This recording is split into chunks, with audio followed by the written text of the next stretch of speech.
So this is Friday, the 13th of November 2020, and we are looking. This is part two.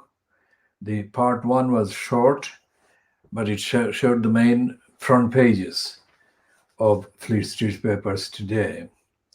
Now, this part B, we are looking at the Financial Times, which has got this headline. This headline, how close can it get to the camera? So the headline is saying Republican frustration starts to show as Trump faces calls to concede defeat. Now, this should not be news because there is no way that Trump has won the election and the election has been fiddled or rigged. And the fact that it is still dragging on shows that Trump is in intentional denial. It's not an accidental denial, but in an intentional denial. And the fact that in the paragraph 2, at the end of paragraph 1, in this piece, byline to Dimitri Sebastopoulos in Washington. It sounds like a kind of Greek name based in Washington. It says at the end of the first paragraph, with a growing number of Republicans using the term, within quotes, president-elect to refer to Joe Biden. I mean, that is remarkable, isn't it? That it should be in the news at all. President-elect, the guy is president-elect. And, the fact that this has to be pointed out is absolutely typical of the morass that is the American system. This should not be having to be discussed.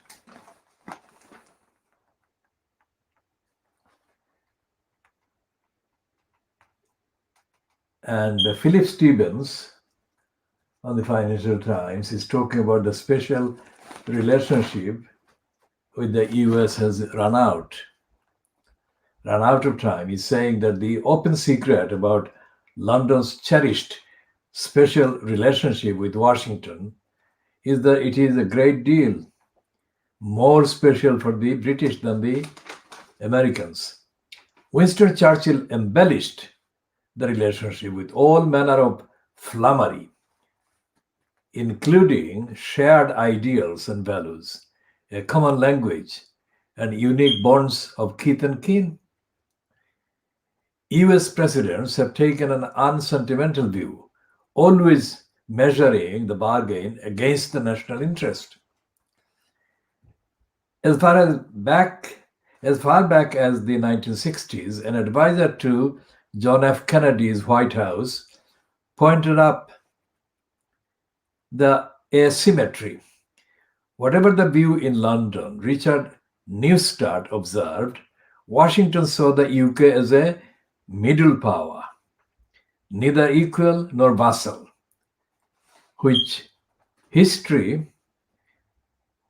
geography, or economics rendered especially significant to us for the time being. For London, the relationship was existential. In Washington, it was a nice to have. The imbalance has grown more pronounced over time. The UK still likes to present itself as a pocket superpower, equipping its military with the most advanced weaponry. One result is that its national security, nuclear weapons, the fighter planes that fly from an aircraft carrier, aerial surveillance of its coastal waters, is deeply embedded in the ties with Washington. Prime ministers make much of the supposed independence of the Trident nuclear deterrent. They rarely add that from the beginning, when Harold Macmillan negotiated with Kennedy to buy the Polaris missile system, Washington has insisted on a big say in its deployment. Independent it may be in name, but the UK depends on the US to make the system work. The outcome is a special relationship that is as much a source of neuralgia as in influence, even as they have signed up to the idea that the road to international influence runs through Washington. Successive prime ministers have fretted mightily lest the White House cool. Edward Heath, alone among post-war British leaders, was unfussed about securing a White House audience with the president. Instead of making an unseemly dash to Washington after his 1970 election, he waited for Richard Nixon to visit him at his country residence, Chequers. For Boris Johnson, these enduring anxieties have been sharpened by Americans' choice of Joe Biden as the next president. The prime minister was one of Donald Trump's chums, winning his backing for Brexit, even while then President Barack Obama's supported David Cameron's Remain campaign. Close aides to the president-elect talk about Mr. Johnson's populist politics as Trump light. Veterans of the Obama administration, now with Mr. Biden, have neither forgotten nor forgiven the prime minister's jibe that Mr. Obama's view of the UK was influenced by a part Kenyan ancestry. Mr. Johnson is right to be worried. Mr. Biden may not bear grudges, but he will be disinclined to give the prime minister the benefit of the doubt. Mr. Johnson intends his vision of global Britain to give the nation a swagger on the international stage. In truth, he badly needs a trade deal with the US. Mr. Biden has told him there is no such prospect if his demands for a Brexit deal with Brussels risk upsetting the peace process in Northern Ireland. So Brexit has further diminished the worth of the relationship to the US. For the 40-odd years of its membership, the UK was a supportive Atlanticist voice in the councils of Europe, amplifying Washington's liberal open market instincts. Post-Brexit, that role has been lost, and with it has gone a significant measure of US interest in the United Kingdom. The line to take for British officials is that the two nations' institutional ties, military and intelligence, as well as economic, will survive bumpy moments between Mr. Johnson and Mr. Biden. This is true as far as it goes. It avoids, though, the bigger picture of an ever more unbalanced relationship. Of course, as the chair of next year's round of climate talks and the G7 group of industrial nations, the UK can make itself useful to Washington. Yet the negotiations that will matter at the climate talks will be between the US and the EU, and then with China and India. The UK has become a bystander. As for trade, Mr. Johnson will have to wait his turn behind Brussels. The EU 27 provides a market for about 16% of US exports. The UK takes less than 5%. New Star's hard-headed assessment carried a warning. For the time being, Mr. Biden is not about to jettison a still useful ally because he dislikes Mr. Johnson. He can afford to pay less attention to London and turn to Berlin and Paris in resetting the transatlantic relationship. The cost for the UK promises to be one it finds hard to bear, a slow drift to irrelevance. Now, that is the piece by Philip Stevens. And that is a summary that has resonance with the evidence, let's say. And we shall be talking more about the evidence. And the fact that there is this line being admitted even by the Financial Times gives a clue, more than a clue, as to why suddenly, even on the front page of the Financial Times, Dominic Cummings, who dominated so much of Johnson's propaganda until a few days ago, is on its way out. And the fact that there has been a kind of role assigned or attributed to the girlfriend or fiancée of Boris Johnson in securing the departure of one Mr. Kane and being involved in the plot to have an end, bring an end to the all-male kind of rule at inside number 10 Downing Street.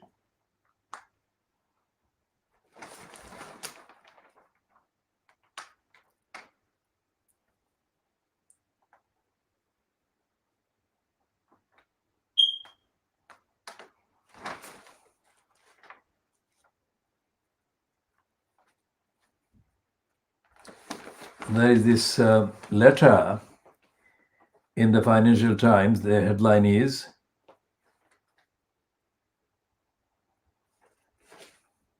"The First War of Liberation from British Imperial Rule. We Irish do punch above our weight, but I think it is going a bit too far to claim we fought the First War of Liberation from British Imperial Rule, as claimed by Professor Emeritus Sean R. McCann of Trinity College, Dublin."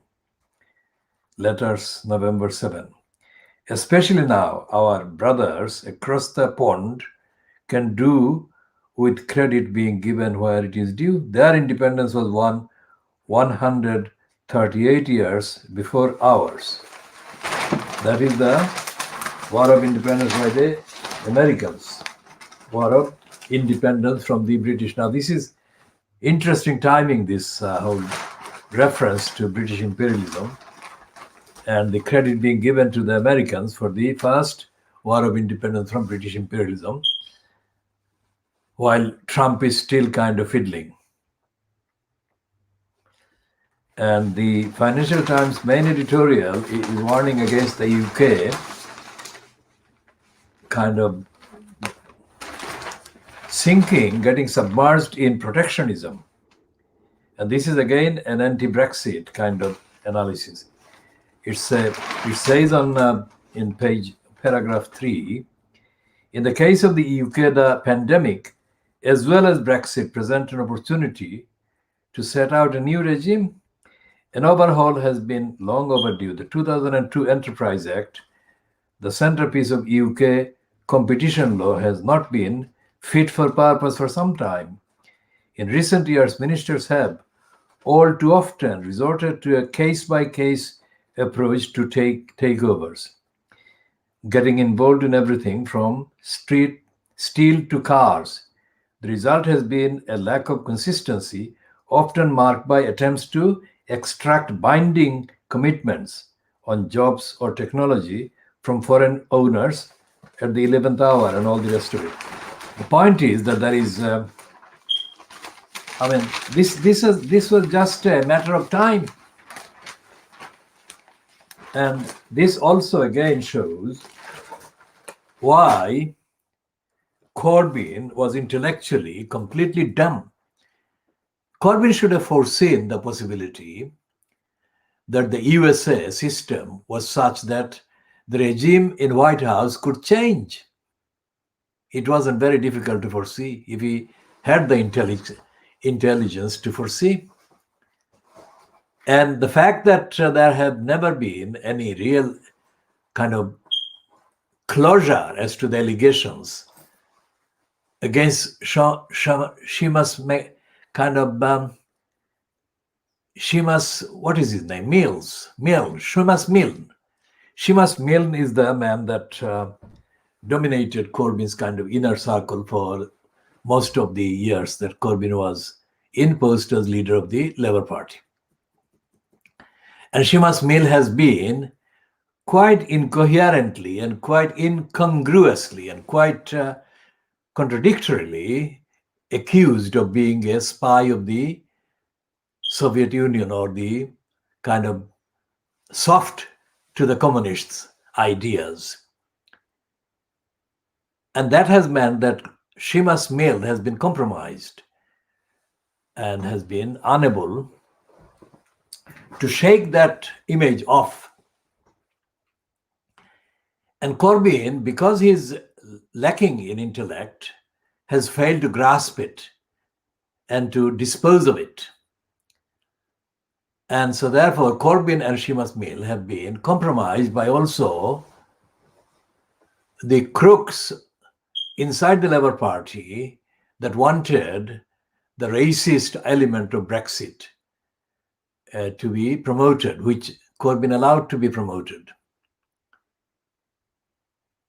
And others acting as also provocateurs for the anti-Labour forces, posing as middle of the center or middle of the road, or kind of center right or soft right, like Lisa Nandi.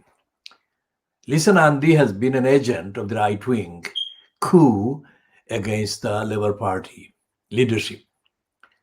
All of these, plus the allegations that were fueled every day that the Labour Party leadership and the Labour Party, as fronted by Jeremy Corbyn, was an anti-Jewish kind of cabal. And Corbyn did not understand that the best way, the most effective way, the most honest and most truthful way to deal with that allegation would have been for him to put himself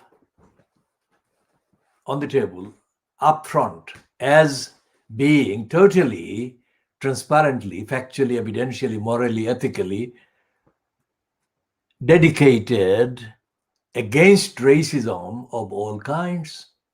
But he didn't. And the fact that he did not excuse him or allow him to get away from the accusations. But had he done that, he would not have been sunk under that particular accusation or allegation. Anyone watching this must understand that this is coming as part of the world exclusive analysis by the Khoodeelaar campaign, based in East London, United Kingdom, providing the world exclusive analysis and insight into not only the Fleet Street bankruptcy and contradictions and, for example, the Financial Times confession that Brexit has been a bad thing and that Johnson has been exposed as being on the verge of being treated as irrelevant by events. Johnson, that is the regime and the kind of cabal that he represents, the cabal, the kind of interpretation, the image, the package of Britain on the world stage that Johnson kind of affiliates himself to. These are all things that we have said. We have said from the period like when they were doing the kind of campaign for the Brexit referendum, so-called, in 2016, we said that the biggest target of the racists was to undermine any international obligation, any international treaty, any international kind of agreement that the UK signed that exposed and weakened and undermined the racist basis of the English, that is England-based, judicial racism and bureaucracy and corruption. And by extension, The same about the UK government, UK kind of administration, and the UK Parliament. And what they have been saying repeatedly, including after yesterday, the Brexiteers, that is, that they want free movement to be brought to an end. Now, free movement is a euphemism, a kind of disguised kind of phrase to refer to black people, the immigrants, migrants coming from Africa and Asia. And as we've been saying, in the context of the anti-Muslim propaganda and narrative created 30 years ago with the launching of Saitan Rushdie, it is particularly anti-Muslim. And the anti-Muslim thing is not an invention by us. It is an invention confected by the liar Boris Johnson. Boris Johnson is the one who lied about the Turks coming in, invading England, or invading Britain if the British didn't leave the European Union. Now, as we have said, on the facts, evidentially, there never has been any evidence, legally, contractually, economically, socially, culturally, whatsoever, that the EU, even without the UK, the rest of the EU members would accept any application by Turkey to join the EU. And the reason is that there persists a very serious, deep-seated anti-Muslim, anti-Turkish kind of attitude, mindset among the Western European countries which dominate the membership and the policies of the EU. So Turkey is not an applicant to join the EU and never has been. The previous kind of years had witnessed many communications between the EU and Turkey, whatever the political regime was in place in Turkey. And the communications have been about the economic relationship and the kind of migration from Turkey to Germany. And the German and Turkish relationship is very different from the relationship between Turkey and the UK. Historic reasons. And the fact that Angela Merkel made a historically stunning decision for a German head of state or head of government, allowing a very large number of Turkish people to enter Germany, or a very large number of Turkish people to become German and become normal or normalized in terms of citizenship and right to stay and so on, and the abolition of the immigration or migrant related or migration related kind of stigma to them, on them. When Angela Merkel did that, she solved for Germany a very serious problem.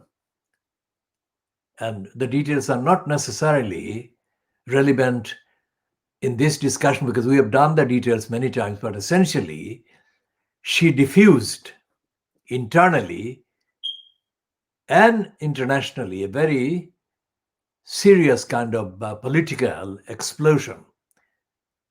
And it helped stabilize Germany to the extent that it has helped. It is not totally stable today in terms of migration from Turkey and the other parts of the world.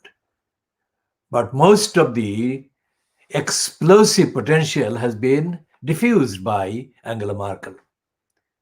And in my view, Angela Merkel will live. This will be her biggest kind of achievement as the leader in the time that she was. Now, there was nothing that could be compared with that in terms of Britain, because there was no huge influx of any nationality, most certainly not Turkish, in Britain. And as the daily newspaper coverage shows, the numbers of migrants seeking asylum or settlement in the UK on average, let's say on average over the last 50 years, let's say, because various things have happened in the originating countries that have caused fluctuations in the numbers and in the kind of badge and the labels used by the asylum seekers or the potential migrants. And those fluctuating, differing levels and kind of grounds have been prompted by the increasingly hostile and racist and anti-Muslim, as I said, for the last 30 years, policies and rhetoric in Britain and other countries, including France. Compared to France and kind of Germany, the relationship between the kind of French state and the EU based on migration has been different from that of Germany in relation to migration. And the similarity, there are many similar kind of factors in the behavior of French governments and French media and the French political kind of establishment and their counterparts in Britain. They're similarly almost identically anti-Muslim and identically racist, anti-African and anti-Asian, and identically hostile to real integration of the people who have been born here but of African and Asian ancestry and descent. Now, these are very serious factors that need daily treatment and updating and examination towards a better, tolerant society. But these are not given any discussion or forum or platform in the Fleet Street papers. What I have read earlier about the piece, one piece in the Financial Times about the American administration, successive administration for the last, 60 years since Kennedy's time, treating the UK as an irrelevant or minor kind of thing for the time being, is a rare admission of the minor status that the UK as a whole has been given by the successive regimes in White House and in America. But this is not accepted. This is not acknowledged by the Daily Mail or the Daily Express or the Daily Borisgraph or the Times. But this is the fact. And the reason why they don't accept that is because if they accept that, then the entirety, all the mountains of lies that they peddle every day, and the brainwash people with brainwash the gullibles with, will collapse. I mean, the speed with which Dirty Murdoch abandoned Donald Trump when the results started coming in would never be anticipated, never be possible to be anticipated if anyone believed the years of lies by the Sun and the Times and the rest of Fleet Street about the kind of, they created the image of Donald Trump as somebody his actions did not support. The image they created was not supportable by objectively verifiable evidence. And even now, even in the days when they had to otherwise concede that Trump had been soundly beaten by Joe Biden, there were remnants of racists in the Fleet Street media, including the so-called soft-spoken racist and hate preacher Matthew Paris. They started to sing that Donald Trump's legacy is unforgettable and significant. There is no legacy that Trump is leaving that is significant and unforgettable except the legacy of evil, legacy of hatred, legacy of contamination of society and social morals, and the legacy of defying what is universally still accepted as due process and the rule of law and dignity and accountability in publicly elected post positions.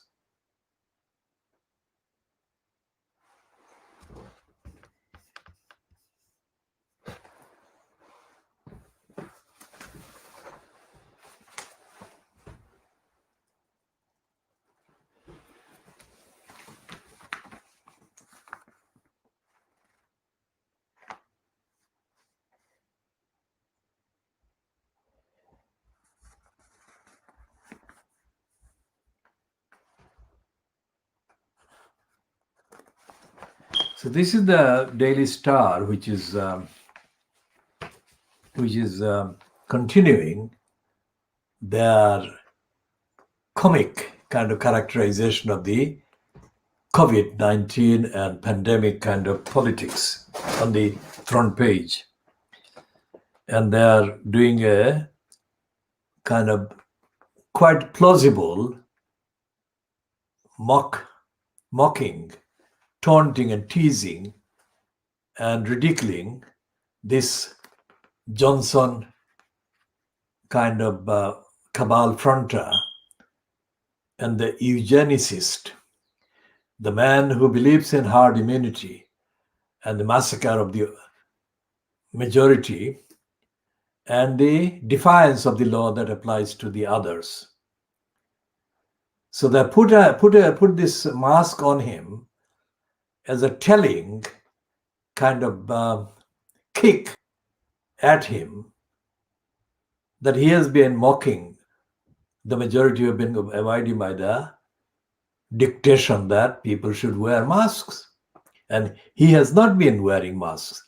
And he has not been kind of observing the distance and the lockdown that others have been kind of penalized for not observing if they have been caught. So this is a rare kind of piece by a title in Fleet Street, even though it is only the Daily Star, and it says, "Skulk out of Downing Street with this over your head and nobody will know it's you, Dom. You are happy, we are happy, job's a good one." Now they're just having a kind of go at that one. And the Daily Mail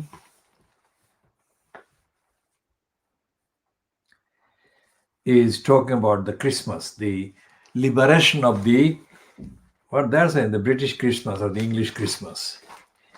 They're saying the male Christmas campaign, the clamor that cannot be ignored. MPs, charities, doctors, and families back male crusade to let relatives visit lonely loved ones in care homes. Now, this is a very emotional kind of thing. But the fact that they are now suddenly discovering the loved ones being kept in isolation and prevented from seeing their loved ones in the critical stage of their illness, this is not genuine, because the Daily Mail ignored the actual incidents that were happening at the height of the kind of pandemic a few months ago.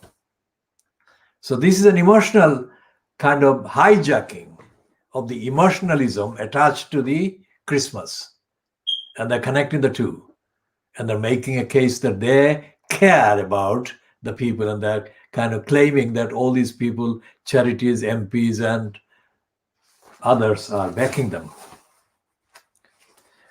The Daily Mail never has done anything like this for accountability by members of parliament. Not about Brexit, because Brexit was not about accountability. So we shall come to that in the second part of this statement. The Daily Mail never has done a campaign, let alone call it crusade, We shall talk about crusade later as well. The misuse of the crusade now and the inherent wrongness and racism of crusade in the first place when it was originally carried out centuries ago against the Muslims. The fact is that the Daily Mail is talking about the Christmas and the care homes and the restrictions on the visit by relations of seriously ill relatives in those care homes. They've never actually done a campaign about the councils that should be locally responsible for the safety of people in care homes, even if the care homes are not controlled or owned by the local councils. Legally, what is called the safeguarding of the elderly duties. There are in the English or British kind of statute book or the list of acts of parliament that actually are about the safeguarding of elderly people, either in care homes or in their own homes. Just like there are legislations concerning the safeguarding of the welfare of children, whether at the home, whether at the school, whether at any institution, or whether in the communities generally, in the boroughs or council areas concerned. And those children who are being kind of exposed to abuse and neglect, including to deaths which happen, those children are not being treated as warranting the urgent attention and the crusading campaigning by the Daily Mail. Because the risk that the Daily Mail faces if it carried out any such campaign would be to lose the support of most of the councils, because most of the councils in Britain are corruptly controlled. They're not accountable. And when there is the odd, that is exceptional, admission about a council doing wrongs, it is by accident. It's not intentional. Because the newspapers, all the newspapers in Fleet Street are sent information by victims. Victims of abuse by councils, neglect by councils, and indifference by council and prejudice by councils. Not every newspaper receives the same number of information or complaints, but they do receive large numbers of complaints and information about councils doing wrong. Now, if the newspapers receiving such information did the proper journalistic job, which is to follow up leads or clues or tips, if they followed up, that they didn't have to necessarily accept every single statement made by the people who send them the information. It is not for the people who send the information to do that. It is to make that information available to the journalists or journalist kind of journals, the Fleet Street papers, or their equivalents in the so-called provinces, in the smaller towns and areas. Then it is up to the journalists and the editors, so-called, to follow up the tips, follow up the information, follow up the leads. But they don't.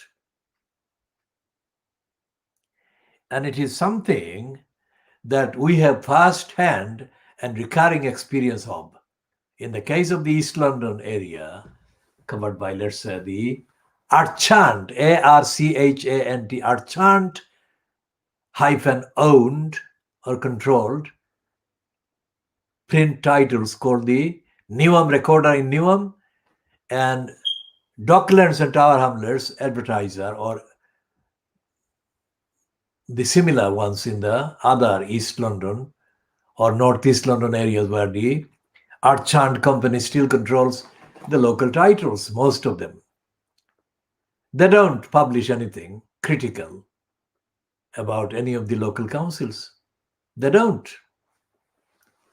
And the reason why they don't publish is not because there is not enough information for these titles to run stories that would be like, out of 365 days, they would have to run 350 days at least pieces that would be all about the failures and the negligence and the corruption and the criminality being done by these councils and their employees.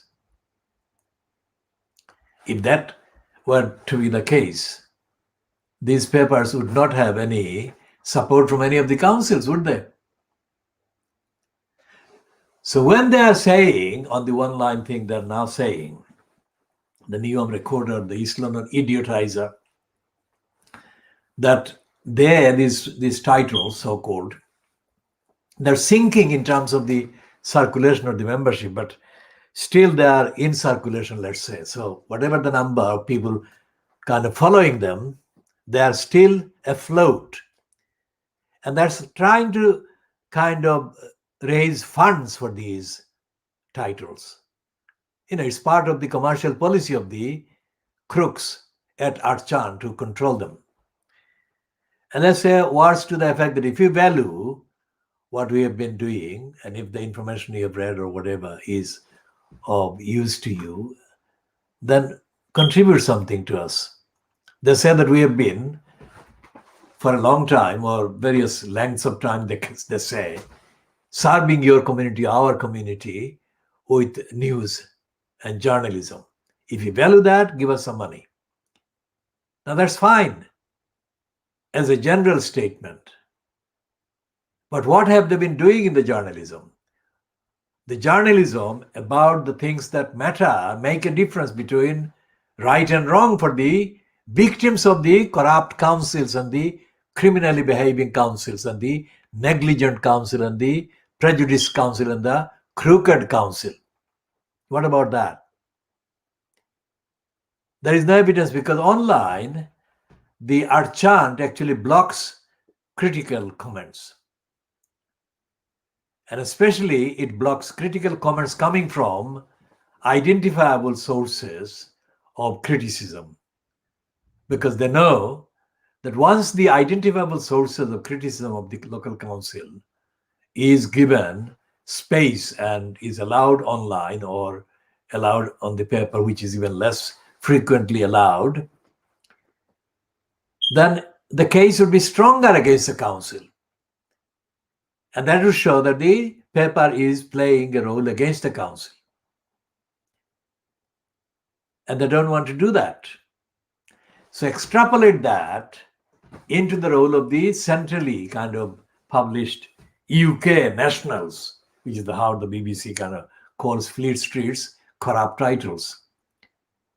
For a start, they're not nationals because there are so many kind of elements that contradict the assertion of national, because they don't actually represent Scotland or the people of Scotland or the kind of claims of Scotland or of the people of Cornwall. They don't even exist.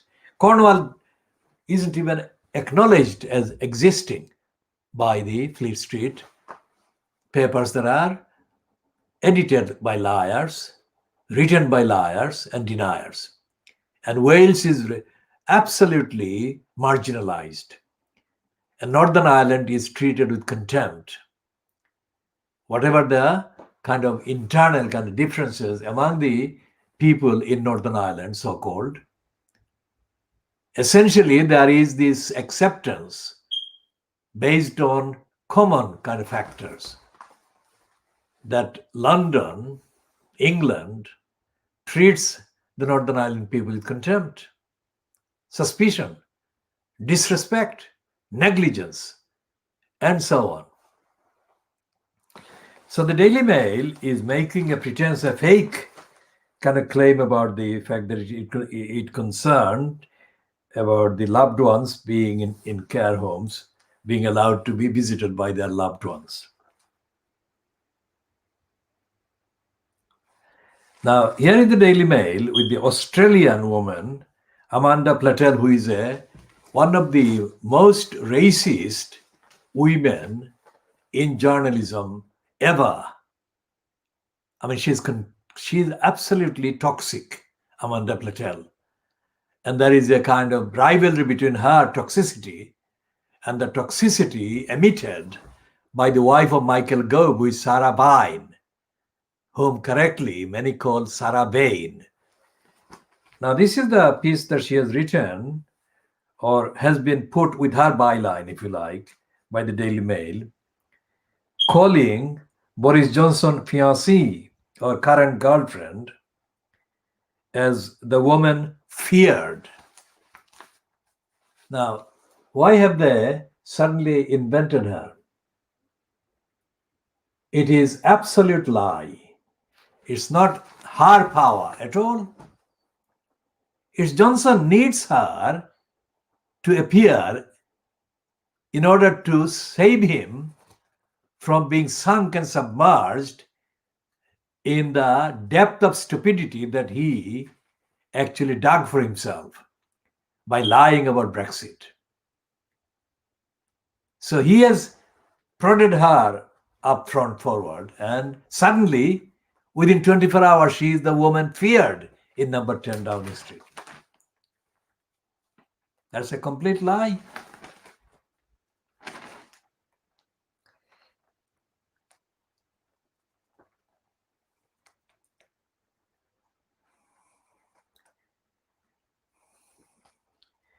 And there is an ongoing piece about prosecution of this nurse, who is a white woman, young white woman, who has murdered 8 children, 8 babies.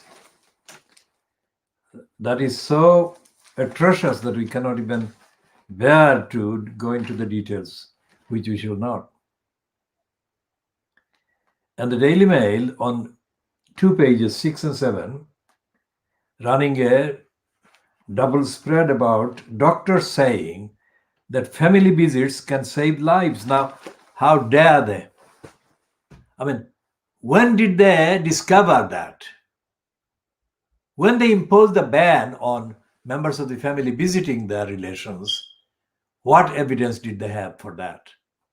That was going to do damage. Because the patients, all of the elderly patients in care homes, as it is, already starved of emotional support. And to stop them and prevent them from seeing their relations, their family members, would exacerbate the illness and their feeling unwell and isolated, neglected, confused. So when did they kind of decide that that was a good thing in any way for them? Unless, of course, it was Dominic Cummings and Boris Johnson's agenda to allow as many of the elderly to die as they could manage to get away with allowing. That was the herd immunity. So the elderly people are sacrificed with the collusion of the papers, the Daily Mail and others, while they should have been saved. And the Daily Mail should have done the normal journalistic job at that time, because the Daily Mail knew what was happening.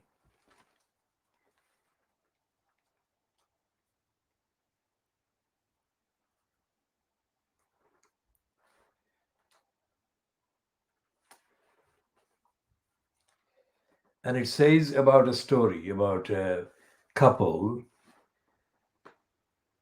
They're saying in the kind of section they're running as "Let Them Hold Hands." And the headline is "Reunion to Move You to Tears." And Betty was barred from seeing husband Kenneth in his care home. The only solution? To move in herself. Their story, like all those here, will make you weep with anger. Weep with anger. Now, this is not something that should have been necessary. The Daily Mail has a policy, like the rest of Fleet Street, of treating ordinary people with ordinary kind of facts and evidence and information as not existing. Let's say this, there is no such magic about journalism or reporting or journalists. If the journalism and the journalist behavior primarily is based on fantasy and fiction and denial, journalism essentially only valid if it carries the truth, it reports the truth. And for 200 years, Fleet Street has been treating ordinary people as not existing. The reason why we keep saying that this is the world exclusive diagnosis of Fleet Street is entirely to do with that. Nobody, no organization, academic or journalistic or professional or political, parliamentary, whatever, is doing this diagnosis. And we are doing this as the original contribution on a platform to expose the lies of the media, mainstream media, item by item, chapter and verse, word by word, topic by topic.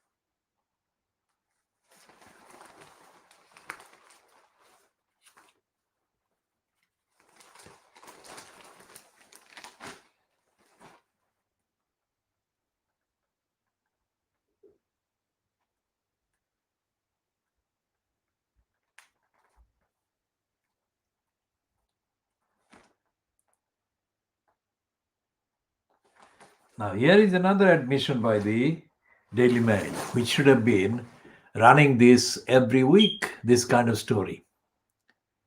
But it doesn't. And it's only running this story to put pressure on behalf of the campaign against lockdown.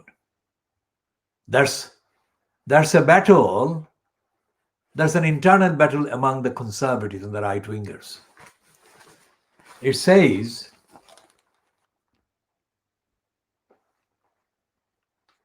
that how long did the 140,000 wait for more than a year for NHS treatment? What does it show? It shows for 140,000, according to that particular tally. The number may be widely different. 140,000 people are being denied health care at the point of need. So it shows that the NHS for them is not functioning, is dead, is scrapped, is abolished. Now, to take on the Donald Trump answer, these people could easily buy their health care, private care. And they would have to be spending billions of pounds to get the equivalent of the health care they need. And they haven't got the money. So they don't have the health care to provide which the NHS is supposedly in existence. And so therefore, this kind of evidence and evidence-based reporting should be the norm, but it is not. And the fact that it is not is the sickness of the Daily Mail and the rest of Fleet Street that behaves in the same way, suppressing the truth about the NHS dysfunctioning or the NHS being kept from delivering the health care at the point of need that the NHS was built to deliver.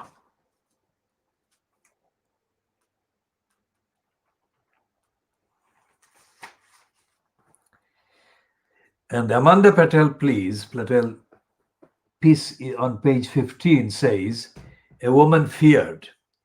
She led the coup against key aide. Now Kerry is more influential than ever. But ex-Tory press chief Amanda Patel asks, should a PM's consort really wield so much power? Well, my answer to that is that it is not Kerry wielding any power at all. Is Kerry being used as a kind of topically, trendily female name and soft kind of thing to rescue Boris Johnson instead of Boris Johnson being exposed as admitting that he has failed and he has been exposed as a liar? Kerry is actually doing two things. One is to stop the Brexit nightmare, and the other thing is that due to the results in the USA, save Boris Johnson from being lumbered with these people that have been at the forefront of the Brexit kind of lunacy and have been responsible for the lies for Brexit retailed by a Trump. Because the UK's role in the economic context, if you like, is that if the USA market is lost or the economic relationship with the USA is lost, then it will be a significant loss. Not only that, the global Britain role that the liars like Boris Johnson boasted about after Brexit was, quote, done, that would not be anywhere near existence. It would be evaporate. So it's rescuing Boris Johnson by using this Kerry Simons. She is not dominating anything. She is being peddled as dominating something. And Amanda Patel is wrong. The Daily Mail is wrong to say that she is feared. She is not doing that. Any kind of thing. It's Johnson who is using her. But anyway, this spin by Amanda Patel says, some years ago, when I was head of communications for William Hague, then Tory leader of the opposition, he called me and other key advisors to a crisis meeting at his Yorkshire home. There were 12 of us at the dining table, including William's wife, Fionn, a highly intelligent civil servant. But when Fionn offered her views on the crisis, William told her in no uncertain terms that as interesting as her intervention was, it had no place at that meeting. Sexist? No, just a recognition of a British tradition. When we elect a party leader, we do not also ordain the wife, husband, or girlfriend to proffer their wisdom on how to run the country. Fast forward to today and to our current Prime Minister's consort, Kerry Simons, 32. This week, the glamorous Simons appears to have intervened in a remarkable way to orchestrate a plot to boot out Boris Johnson's Director of Communications, Lee Kane, to prevent his promotion to Chief of Staff. This wasn't some minor personal issue. It cut to the heart of who is really in charge of the government's messaging in the midst of a pandemic. And even some say who is in charge of the government itself.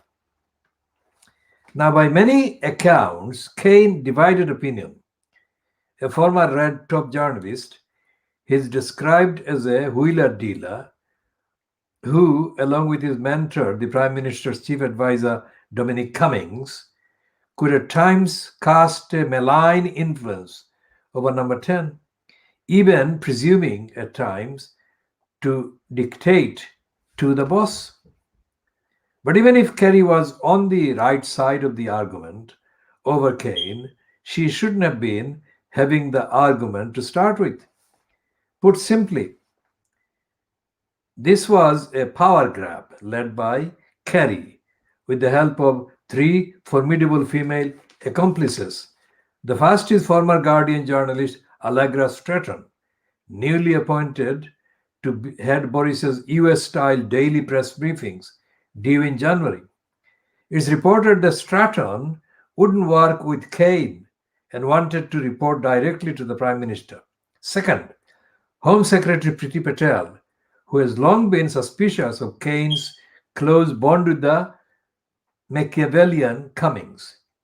No one, apart from Boris, has much time for Cummings, of course, since he infamously broke the first lockdown to drive 264 miles to visit family and go sightseeing at Barnard Castle, including driving to test his eyesight.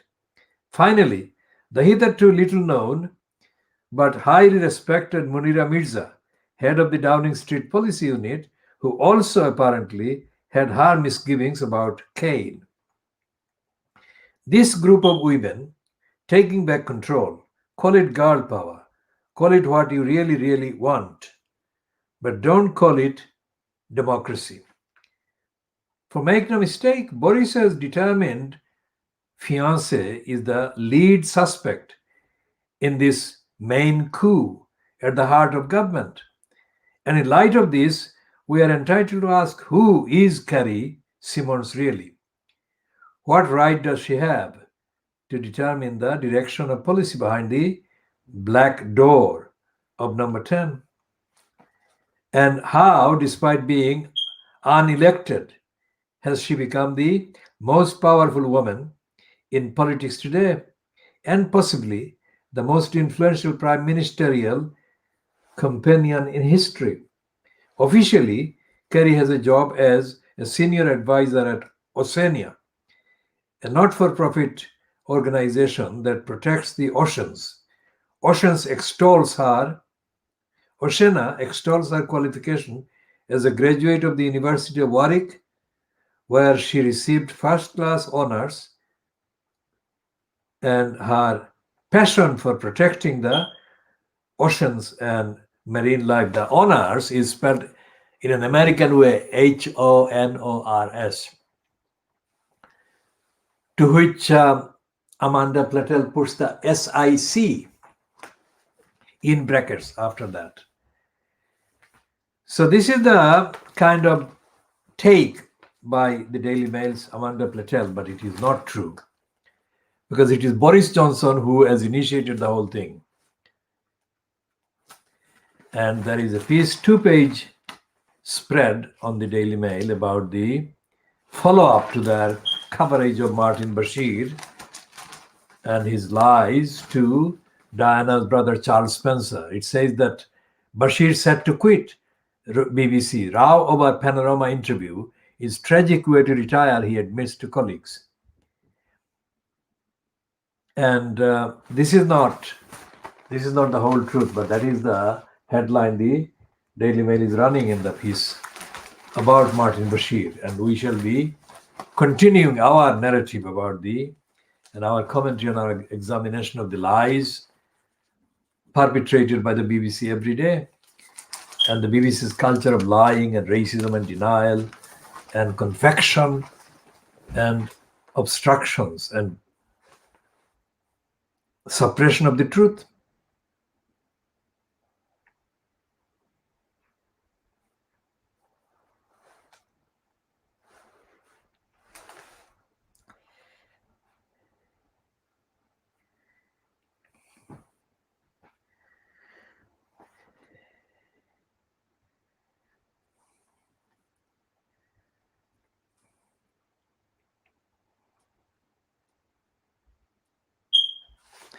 And there is a kind of Daily Mail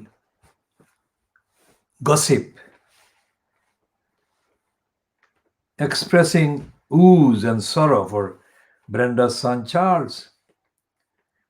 And it says, Prince Charles's great uncle Lord Mountbatten is accused of leaving a legacy of bloodshed and bitterness as Viceroy of India. In a Channel 5 documentary transmitted tomorrow, that is Saturday, the 14th of November 2020, blaming his disastrous seamanship for the loss of 150 crew on HMS Kelly and quoting FBI files claiming that he, Mountbatten, was a homosexual. With the Crown about to portray the trauma of Charles's marriage to Diana, hasn't Charles suffered enough? We agree this is a completely fabricated kind of excuse to promote Charles as the victim.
On Donald Trump's election, the Queen sent him an unprecedented message of congratulation. The text didn't appear on the Buckingham House website and remains secret. Will Boris Johnson urge her to send a similar herogram to Joe Biden? This is the kind of stupidity that the Daily Mail thinks is so important politically and socially.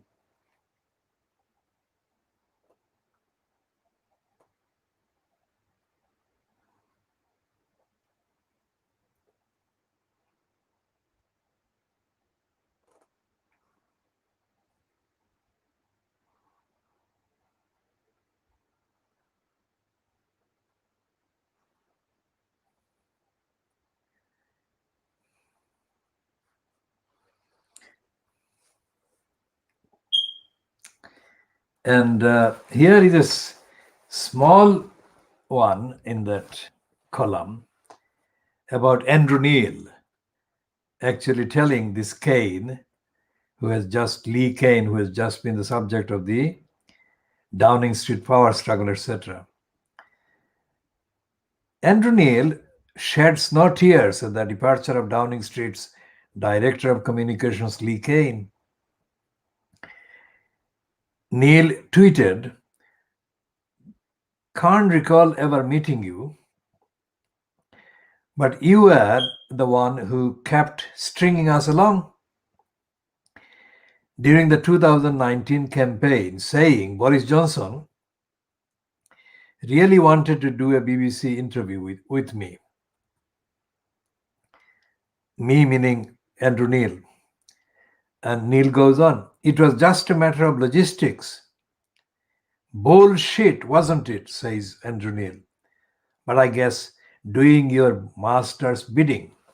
Now that's where it is. The fact that the Daily Mail and others are claiming that it's Carrie Simons who is the most feared woman now. It was Boris Johnson who was telling Lee Cain to lie to the BBC about Johnson, promising to appear to be interviewed by Andrew Neil. Now let's say that Andrew Neil is not an angel. Andrew Neil is a supporter of Boris Johnson, supporter of Brexit, supporter of everything else to do with the lying to the public and lying in politics. And Andrew Neil is business commercially deeply involved with the Spectator, America Press, Spectator, Britain, and all the other kind of business outlets with which Boris is politically connected and which support Boris Johnson's right-wing kind of politics and the opportunism and cover up his lies and cover up for him. So Boris Johnson telling Lee Cain to lie to the BBC about Boris Johnson promise to be interviewed by Andrew Neil, must have been known to Andrew Neil himself. So why didn't Andrew Neil say this very thing, the bullshit, at the time? Because Andrew Neil didn't want to sink Boris Johnson's ship, although it was not possible to sink any deeper than Jeremy Corbyn had sunk the Labour Party's cause. But it could damage Boris Johnson slightly, maybe. And the rest of the lies that Boris Johnson has been telling, Andrew Neil has not listed or catalogued them in the last 30 years. The only BBC-linked name that has done anything remotely similar to what should have been done was Eddie Mayer, who did one edition of the Andrew Marr show on BBC One on a Sunday. And he interviewed Boris Johnson before Boris Johnson became a kind of minister or kind of leader of the party. Of course, it was well before that. Although it was well before that, that interview and that particular conversation with Eddie Mayer and Boris Johnson will remain one of the most unforgettable kind of moments. It should have been. It should have been one of the many such moments, but it is only one of its kind. And in that one, Eddie Mayer called Boris Johnson, "You are a nasty piece of work." And it wasn't a joke. It was true. It was the truth that... Let's see what he was saying, exactly when he said that.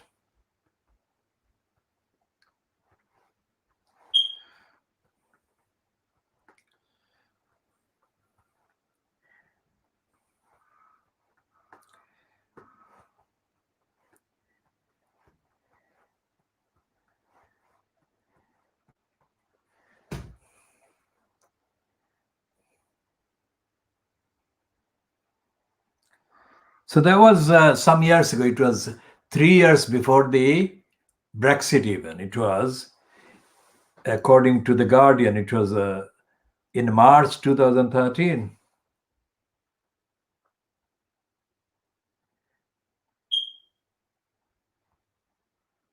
And it said, London Mayor admitted he had sandpapered a quote in a Times story and failed to deny he had lied to his party leader.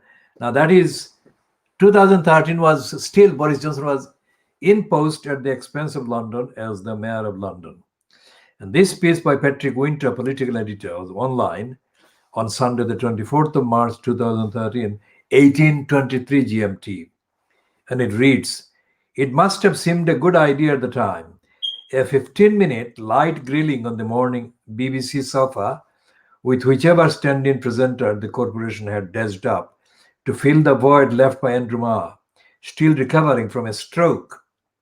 Nothing that an old hand like Boris Johnson need fear.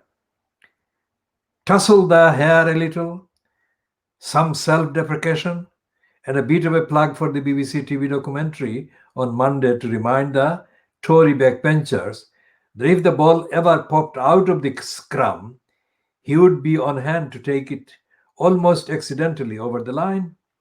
A spot of liberal differentiation from his school chum David Cameron on the benefits of migrants might provide with him on entry to the likely story of the day. The Prime Minister's imminent speech on migrants and access to social housing. But after the 15 minutes of chilling inquisition by the softly spoken Eddie Mayer, Johnson's reputation had taken a severe pounding. Indeed, it was probably the worst interview the Mayor has ever conducted. Now, he's not Mayor now, but in 2013, he was Mayor. Also, in that post, he had the sexual relationship with the American Jennifer Arcuri, which he denied until very recently when Arcuri was reported to have admitted to having had a sexual relationship with Johnson, as recalled in the book by this person, Tom Bauer. All the newspapers, including the Daily Mail, knew that that was the case, but they suppressed that truth.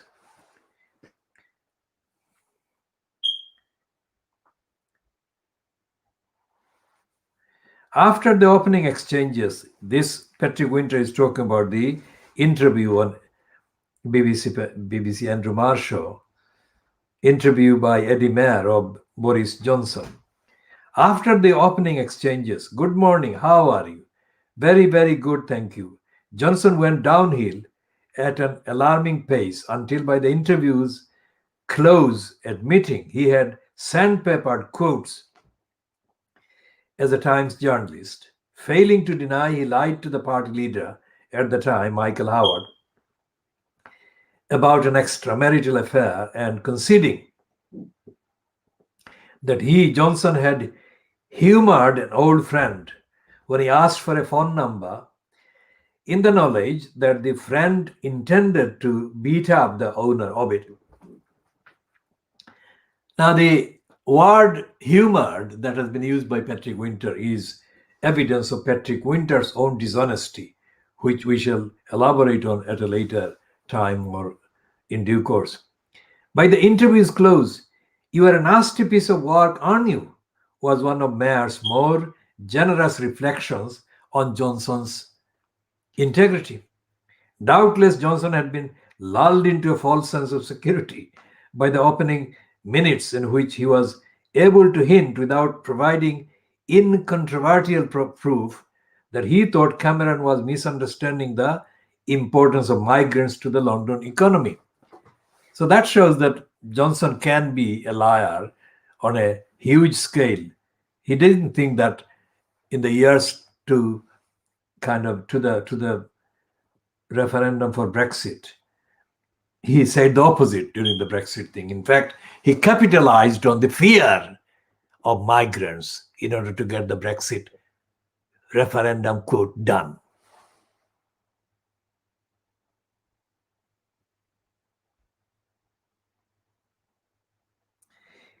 He, that is Johnson, also gently put the boot into his predecessor, that is Ken Livingstone, as mayor for failing to plan the London Olympics stadium properly.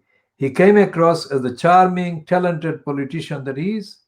But then Mayer took the interview to an unexpected turn and asked Johnson why he had agreed to be interviewed for the Michael Cockerell documentary. Johnson flannelled before, saying he had not seen the program. Suddenly, Mayer's tone changed lethally.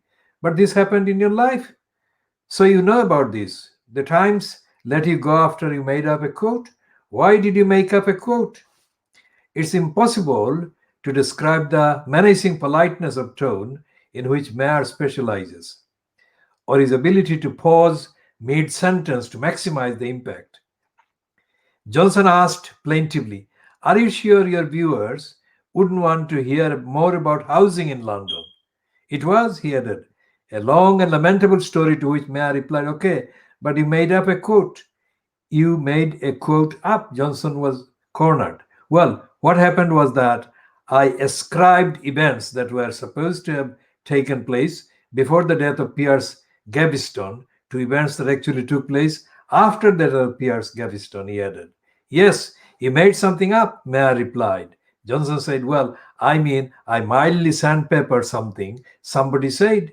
And yes, it's very embarrassing, and I'm very sorry about it." With this admission trousered, Mayer continued, "Let me ask you about a barefaced lie. When you were in Michael Howard's team, you denied to him you were having an affair. It turned out you were, and he sacked you for that. Why did you lie to your party leader?" Johnson squirmed. "Well, I mean, again, I am, with great respect, on that, I never had any conversation with Michael Howard about that matter, and I don't propose." Mayer interrupted, "You did lie to him." Johnson, "Well, I don't propose to go into all that again." Mayer, "I don't blame you."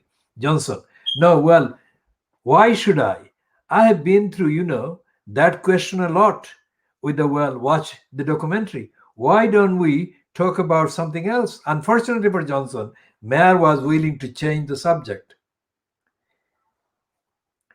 Referring to the documentary, Mayer explained, the program includes your reaction as you listen to a phone call which your friend Darius Guppy asks you to supply the address of a journalist so that he can have him physically assaulted. The words beaten up and broken ribs are said to you.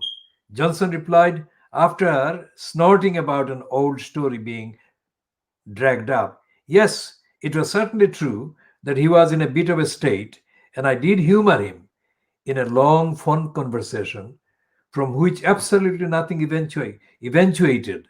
And there you go. But I think if any of us had our phone conversations bugged, they might, people say all sorts of fantastical things whilst they are talking to their friends. Mayer proceeded to inform in passing a dazed Johnson that even convicted fraudster Conrad Black does not quite trust him, before asking him to show some honesty by openly admitting that his ambition is to be prime minister rather than trading in obscurity metaphors, obfuscatory metaphors such as rugby balls emerging from a truck, or saying it is not going to happen. Mayor, you are not going to land on the moon either. But do you want to be prime minister? Say it. Johnson obfuscated, presumably hoping for something to eventuate, before saying he wanted to do all he could to help Cameron be re-elected. And in those circumstances, it is completely nonsensical for me to indulge, this increasingly hysterical, Mayor, you could end it all just by saying that you know to be true. What should viewers make of your inability to give a straight answer to a straight question? By now, most viewers are hiding behind their sofa or telling their gawking children to look away or ringing the BBC begging them to show the test card. While the clock running down, with the clock running down, Johnson desperately tries to mount a recovery, saying he disputes Mayer's interpretations. Then he resorts to the old standby. What viewers want to know is, he said, they don't care about phone conversations with my friends 20 years ago. They don't care about some ludicrous so-called made-up quote. And that's the third accusation. I can't remember. Lying to Michael Howard, Mayer reminds him.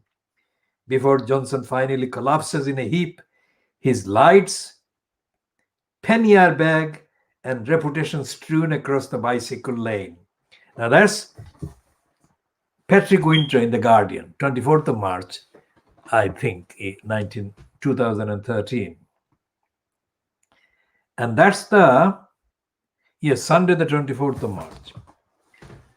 So Boris Johnson was called a nasty piece of work, and he was lying even when asked repeatedly by Eddie Mayer to confess that he wanted to be prime minister. And all of these years later, he is prime minister now, and he's sunk. He cannot manage sacking Dominic Cummings straight by himself. He has to use Kerry Simons, and the Daily Mail is wrong about Kerry Simons being the most feared woman. She's not doing it. It's Johnson who is doing it. Now the Daily Mail has got a piece about the HS2. 2 pages spread, 24 and 25 pages. Thought it was still being argued over? Think again. As remarkable pictures show, controversial £106 billion rail link has already broken cover.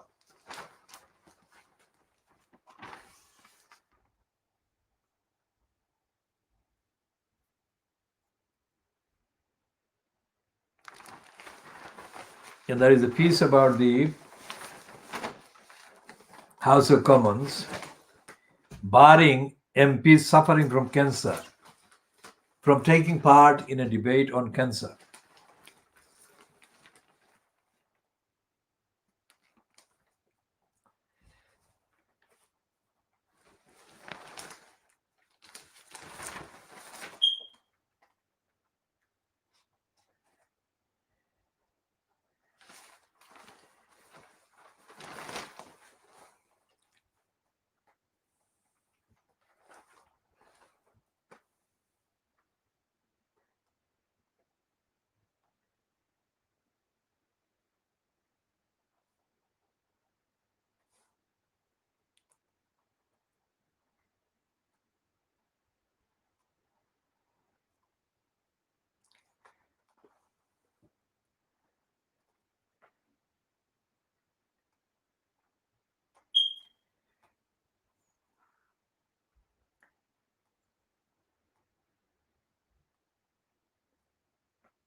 So, what is the Boris graph saying? The Boris graph is giving the full page treatment to the goings. We recall here the speech that Sajid Javid delivered after he was shunted out by Boris Johnson, because Javid had just ended his career as the UK finance minister after Boris Johnson appointed Sunak to the post. And in a speech which was noted almost for its kind of humorous content, however small the amount of the humor there was, the speech that Sajid Javid made contained a phrase that was absolutely intentionally included. Whoever had scripted that, whether he did the scripting or somebody else did the scripting, it had a very telling kind of two words in it. And he said, in reference to the events and the politics and the internal kind of power struggle that went on in the kind of Downing Street generally Downing Street kind of center of political power inside the inner circles. Sajid Javid said the comings and goings. The comings was interpreted swiftly as a reference to Dominic Cummings with his C-W-U-M-M-I-N-G-S rather than C-O-M-I-N-G-S. So comings and goings. Now that was the Cummings taking over that Sajid Javid referred to, or his speech contextually, topically at the time was seen as referring to. Now it's the goings of the comings. And the Boris Johnson graph picture shows that the comings is now doing the goings. Now, whether they kind of relate this same goings to any role played by Carrie Simmons has to be seen, but let's see what they're saying to beginning. It says beginning of the end in number 10 for Cummings. Prime Minister supporters urge him to take back control after Downing Street battle. Supporters urge him to take back control. That is, supporters of Boris Johnson asking Boris Johnson to take back control.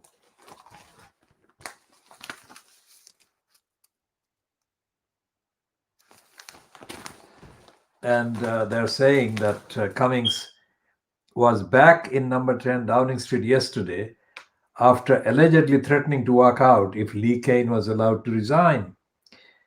This is the beginning of the end for Dom. Lee has been covering Dom's flank and he will soon be gone. And what is the Matt cartoonish saying? It is saying the number 10 power battle. Is this the second wave or the third wave of Dominic Cummings? That is again having a correct kind of commentary on Dominic Cummings' role in number 10 Downing Street in the power struggle. Now, the statistics as published in the Boris graph about the COVID, state of COVID in the UK is daily virus cases 33,470. It's an increase of 6% change in the 7 days average. And there are additional 595 deaths. And the total is 50,365 deaths caused by COVID, the virus.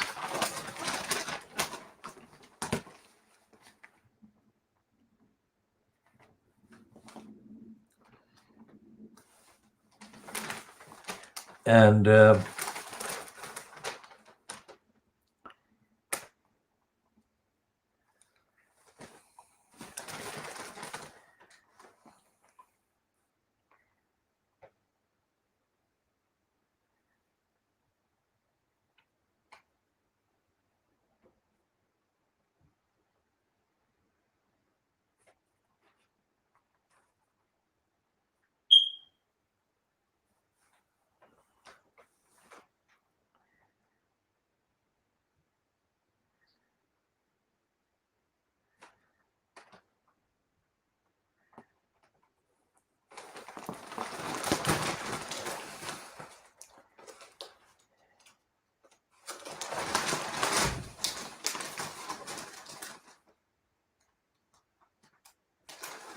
so there is a huge kind of spread on the Boris graph on pages 4 and 5 dedicated to the alleged power being wielded by Allegra Stratton, who is given the prime kind of photo there.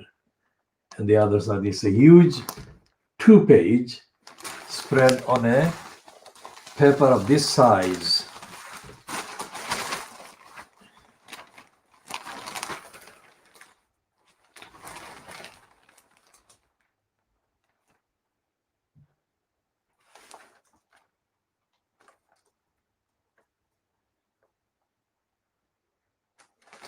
And what we have been saying in this commentary? We have been saying that the papers are not telling the truth about the state of the virus or how it affects people or what the state of the actual scientific evidence is. That is what we have been saying for months. There is an admission, there is a vindication of what we have been saying here. And we have been saying that the papers are not telling the truth, not doing the proper journalism. But this admission printed in the Boris graph is the nearest that can come to vindicating what we have been saying. And we have been saying that as part of the world exclusive diagnosis of Fleet Street. Now, this is what he's saying. This is the former chief medical officer. And she said, according to this piece by Bill Gardner, Britain has been found wanting. The public deserves to know everything, which is exactly what we have been saying. So this is the only person, quote, in authority in government that has actually admitted this. And this is something that should have been obvious to the papers and including the Boris Club, but they have not been telling the truth.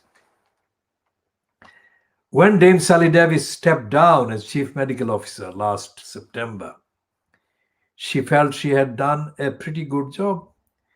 As Downing Street's most senior medical advisor for nearly a decade, she had worked hard to protect the nation's health, tackling sugary foods, problem drinking, and the creeping menace of antimicrobial resistance. Yet only 5 months after Dame Sally handed over the reins to Professor Chris Whitty, her tenure arguably failed its greatest test. At some point next year, the 70-year-old is certain to be brought back to Westminster to face a public inquiry. Whether she and other former Whitehall mandarins will be asked three inevitable questions. Why were the people of this country, one of the world's richest, left so defenseless against a disease like COVID-19? Why were countries like South Korea and Taiwan so much better prepared? And who was responsible? Now, these are questions we have been asking. We have been asking at far greater length and depth than this piece in the Daily Boris graph does or will ever do or will be done by any subsequent pieces by any of the Fleet Street papers. Because essentially they're doing this from a safe angle because she is not in power, so they can say more things about her failures than they would have done during her tenure, and they didn't do while she was in place.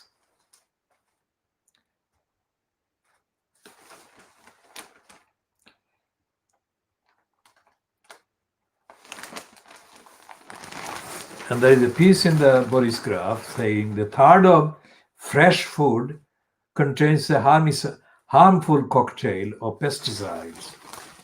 Now, this is connected with the fact that the NHS, founded 70 years ago to provide health care at the point of need, has been neglected. And so the answer to the first question that she is going to be asked is that all the governments and all the people in power or in decision-making positions failed to prepare the NHS to make it fit to deliver the healthcare at the point of need. So here is this admission that a third of the fresh food contains harmful pesticides. What does it mean? It means all the food kind of health check on the food, safety of the food has been mainly failure, has been completely off target. So there has been no accountability, there is no kind of audit, and there is no kind of holding anyone to account. Who is responsible? That's the third question they say that this Sally Davis is going to face from the parliamentary inquiry. And nobody has been held responsible. And our campaign that has been asking questions about the 18,000 or so treaties that the UK has been a member of for decades. We have been asking questions as to where the treaties, rather the requirements on the signatory state, requirements to comply with the treaty obligations. That requirement, where is that requirement monitored? We've been asking this question because the newspapers don't mention the existence of treaties as a rule, because the Fleet Street papers are Little England newspapers, just like the judicial bureaucracy is Little English judicial bureaucracy, just like the parliament. Even before Cameron corruptly denied the Scottish MPs any say on election, on matters, votes in parliament on matters to do with England only. Parliament has been English, Little English and English centric, England centric. Despite the fact that for decades the UK was a member of the European Economic Community and later of the European Union, and despite the fact that thousands of treaties exist on the database of which UK has been a member, there is no recognition of any of the obligations in the behavior, in the thinking, in the references, in the frames of references that are accessible and that are on the main tables, in the behavior, in the programs of the legislative program of the UK Parliament, on the news schedules of the mainstream newspapers, the BBC, Sky, ITV, Channel 4, whatsoever.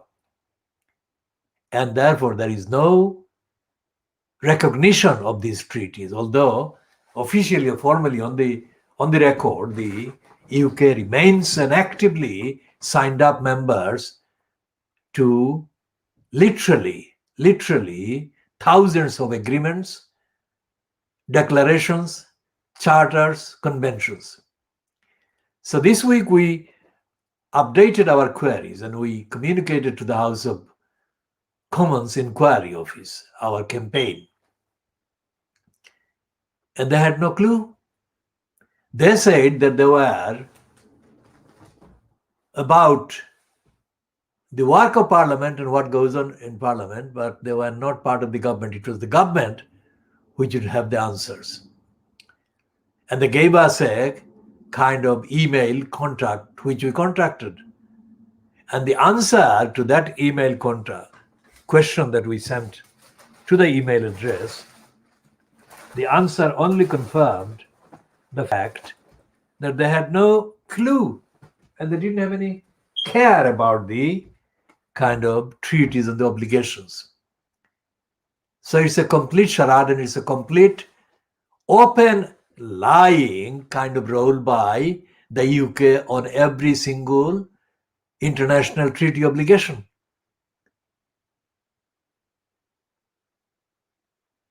So the differences that these treaties are supposed to have been making to the UK behavior, that is the behavior of the parliament, behavior of the judiciary, behavior of the courts, behavior of the government, have been completely not applied.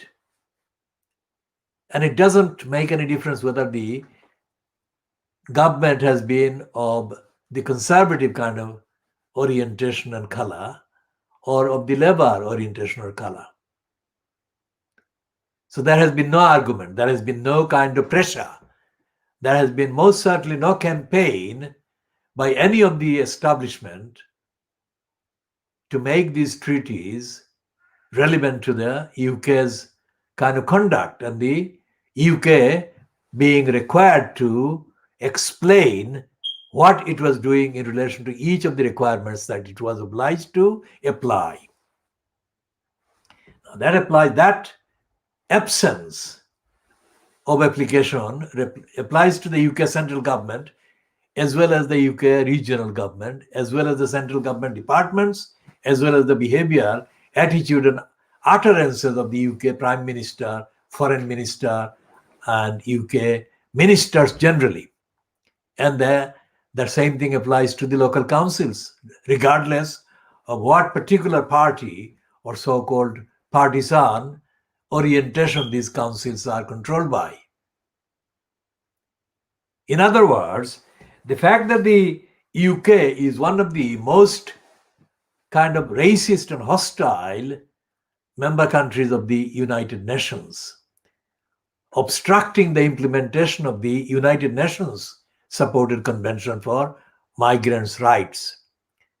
It shows that the United Nations, although it has been observing or marking, or some say celebrating the 75 years since its foundation, most of its charters, founding aims, agreements, requirements have been ignored by the signatory states if UK's behavior is to be accepted. And when the requirements are supposed to require the member states and member states parliament to only pass legislation after meeting the requirements for transparency, for fairness, for rigor and democracy and accountability and universality. Although that is the requirement, that is the requirement across the board, that the UK as a member state, as a signatory state, can only pass legislation as per the obligations arising from that agreement and their signature. That the legislation concerned, or the bill concerned, meets the requirements contained in the instrument that the UK signed.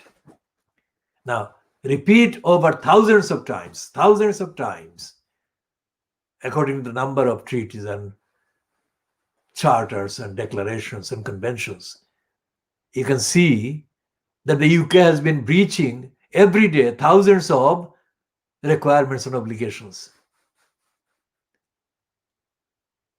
international obligations. And it's not at the expense of some other people outside of the UK. It's to the cost of UK people, to the health of the UK people, the well-being of the UK people, the rights of the UK people. Most of them white people, indigenous people. People that the UK government, the UK agencies, the UK institutions, the UK university, the UK media, broadcast and print and radio, they all treat as gullibles, as belonging to the third or a fourth tier. They don't matter. And that's the depth and the seriousness of the crisis in this country. If there is health crisis, if there is crisis in parliament, this is the reason. And the press, the media, why we have to do the world exclusive diagnosis of the media, this is why. Because the media is complicit. The British media, the Fleet Street Press, the BBC, the Sky News, they are all complicit in the intentional denial and breaking of international obligations that are owed to British people by the British government and British Parliament and British judiciary. At every stage of these institutions, there is crisis, there is obstruction, there is denial, there is lack of accountability. So we shall be continuing.